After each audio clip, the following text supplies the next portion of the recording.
ئەنجومەنی وەزیرانی هەرێم بڕیاری داوە کۆمەڵێک باجی نوێ بەسەر هاوڵاتیاندا بسەپێنێت و پەرلەمانتارێکیش دەڵێت سەپاندنی ئەو باجانە نایاسایین.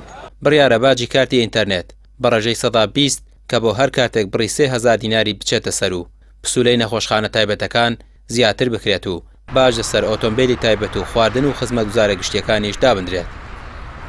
بڕیاریان داوە هەر کارتێکی ئینتەرنێت کە ئەفرۆشتێ بڕێکی باجی بخەنە سەر بە ڕێژەی لە 120 کە بەڕاستی بەپێی ئەم باجە هەموو هاوڵاتیەک لە کوردستانە بە ڕێژەی لە 180 ئەتوانە بڵێم کە بەکارهێنەری ئینتەرنێتن ئەبنە باشدەر و لە ناویانە گەنجان لە 180 بەکارهێنەرانی ئەو لە 180 ئینتەرنێتن ئەبنە باشدەر.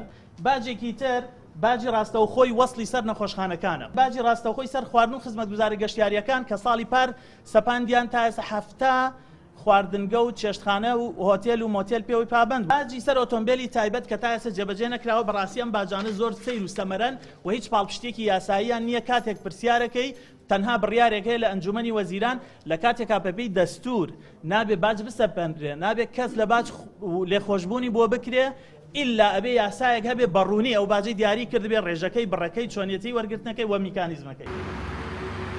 سەبارەت بە داهاتی گومرگ لە سنووری پارێزگای سلێمانی ئەو ئەندامەی پەرلەمانی کوردستان ئاشکرای دەکات کە لە سنووری سلێمانی لە ساڵی 2021 داهات 45 ملیار و 97 ملیۆن دینار بووە، بۆ ئەم ساڵ زیاتریش دەبێت. داهاتی باجیش لە ساڵی ڕابردوو بڕی 204 ملیار دینار بووە.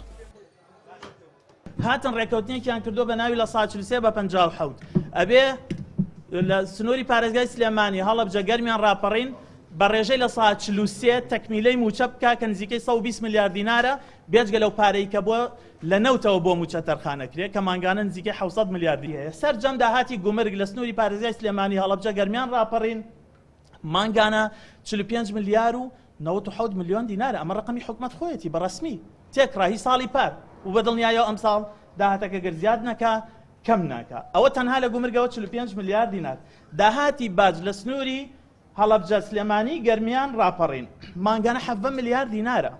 لە ساڵی 2021 بەپێی داتاکانی 2021 تێکڕای داهاتی باج لەم سنووری ئەم دوو پارێزگا و دوو ئیدارەیە مانگانە 7 ملیار دینارە. لەسەر و ئەم بڕە زۆرە لە داهاتی گومرگ و باجانەی لە هاوڵاتیان وەردەگیرێت نەتواندرا وەک پێویست لە خزمەت هاوڵاتیاندا بەکاربهێنرێتەوە. ئەم داهاتانە لە بەرژەوەندی هاوڵاتیاندا بەکار نەهاتوون. ڕامیار عوسمان، کەناڵی پێیام، سلێمانی.